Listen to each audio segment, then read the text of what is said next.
What's going on, everybody? So today I have decided to review the Oculus Rift S after a year of having it. But before we get started, a quick disclaimer. This video is solely based off my opinion and experience with the Rift S, so you can most definitely disagree in the comments if you don't feel the same way. And if you are new to this channel, which most definitely you are, feel free to click the like button and subscribe for future videos. Seeing as if this video gets a lot of attention or I enjoy doing these videos, I will continue to make them. Without further ado, let's get into the video. So in this video, I'll be discussing the pros and cons of the Rift S. First, the Rift S is obviously powerful. As many of you know, the reason being is because it's hooked up to a computer, obviously. Which brings me to my first con, the wire. I've noticed that when I play, the wire seems to get in the way really often and can really bother me, no matter what game I'm playing. I tend to get tangled in the wire, and sometimes I want to play a game sitting down.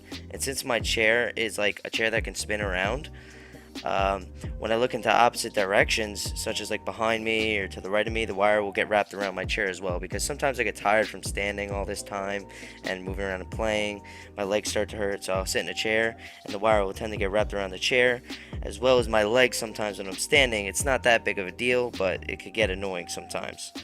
So in order to avoid it from wrapping around me, normally I use the right stick on the controller sometimes to flip and turn by myself instead of looking, which kind of stinks, but it is what it is, right?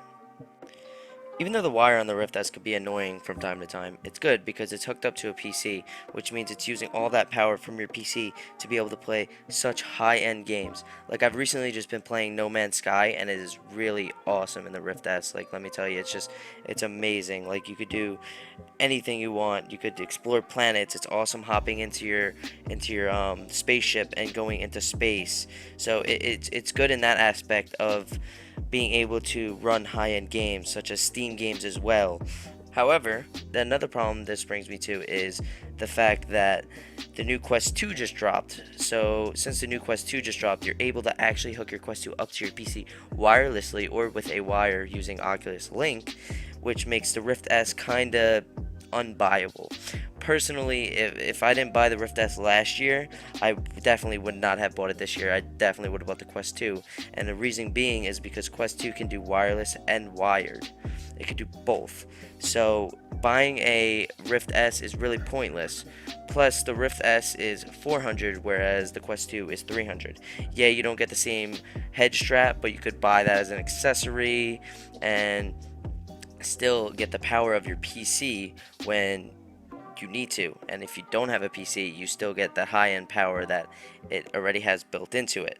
Which leads me to my next topic. If you are thinking about buying a Rift S because you have a PC, I highly suggest you don't, because like I said, you can now just use the Quest 2 and hook it up to your PC. You can actually do it wirelessly if you have good internet, or you could do it with the Oculus Link like I said, and it's crazy because now you could just play PC games off your Quest 2, or you could bring your Quest 2 anywhere and play wherever you want.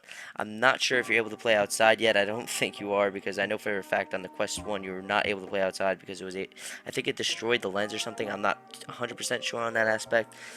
But yeah, if you're thinking about buying a Rift S, I suggest that you don't, because of what I just listed, and because of the fact that the Rift S is $100 more than the Quest 2. I would personally buy the cheaper version, considering that it's way better than the Rift S.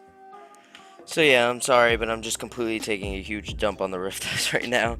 If this video was made maybe like a year earlier, obviously it would have a way different aspect and review to it, because of the fact that the new Oculus wouldn't be out, obviously, even though it did have the Quest to compete with it. I thought the aspect of being able to play PC games was much better. I'm not sure if the Quest 1 was able to hook up to your PC. I'm almost positive it wasn't. I'm pretty sure that that is a new feature that they added to the Quest 2. Correct me if I'm wrong on that. But the Rift S is a really good hardware device, but like I said, the Quest 2 came out, so it kind of like blows it out of the water in my opinion. That being said, I don't have a Quest 2, so I don't know exactly how it works based off my opinion, but I know exactly how the Rift S works because it is actually my first ever VR headset.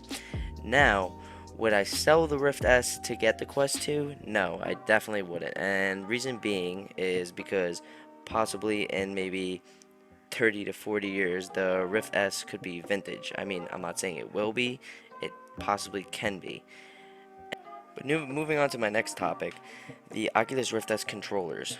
Very, very nice design. I personally love the controllers. I don't have any problems with them. And I know, I've watched a lot of videos and I've seen people having problems with the fact that the magnetized slide comes off where you put the batteries in. But personally, I haven't had any problems with them, and the controller tracking is really beautiful in my opinion. I think that it's amazing tracking the controllers. One problem I do have sometimes is, and I guess this makes sense because of lighting, but like I'll have my lights on and then like somebody in my family will come down, either shut the lights off or whatever, and I guess the Rift S has to take time to adjust, which makes sense, and it'll screw up the controller calibrations, it'll screw up where I am, and I'll have to reset the Guardian, which is understandable because of the fact that the lights were on and it screws up the sensors. So I don't know if, like I said, all the other headsets do that. I'm assuming they do, but I'm not really sure because it's the only one I had. And it's not really that big of a deal because games like Beat Saber, No Man's Sky, Vader Immortal, really any game on the Rift S runs very well. Another problem I did run into, however, was having it plugged into a 3.0 jack, but I guess it was a 3.1. I'm not really too sure, but I had to look it up, and I was having a problem with the controller calibration not being good. Like I would play Pavlov, which runs very smooth now that I fixed this problem, and I would shoot the gun and the gun would go everywhere all over the screen. So if you're having this problem, try changing your USB port, because I had to plug it into a different one and it then started working where the gun wouldn't go everywhere, and it was working very well in that aspect. With that being said, games run very, very well. Like games like Super Hot are even like fun to experience and play. It feels like you're actually moving in slow motion and doing everything in real life. It feels really, really insane when you're in the VR system, especially for the first time of getting it. It just feels awesome. Another game, well, not game, another title I would like to focus on is Big Screen. If you don't have Big Screen, then I suggest you get it. It's a app where you can watch any movie you want. You could watch, well, you can't watch any movie you want, but you could rent movies. You could use desktop view to watch movies off your desktop. So if you have like Netflix or Disney Plus subscription, you can watch Disney Plus movies and Netflix movies, and you can invite your friends to your lobbies and you can hang out with your friends. That being said, I don't have any friends with the Oculus because of the fact it's too expensive for them. I guess they're not really too into it because it's, VR is newer, and I feel like it'll have an outbreak sooner or later. And so yeah, you're able to play with like your friends in there and hang out, eat popcorn, watch movies. It's pretty cool. So to sum it up, even though with all the cons I listed that I believe are wrong with the Oculus Rift S, it is a really good headset.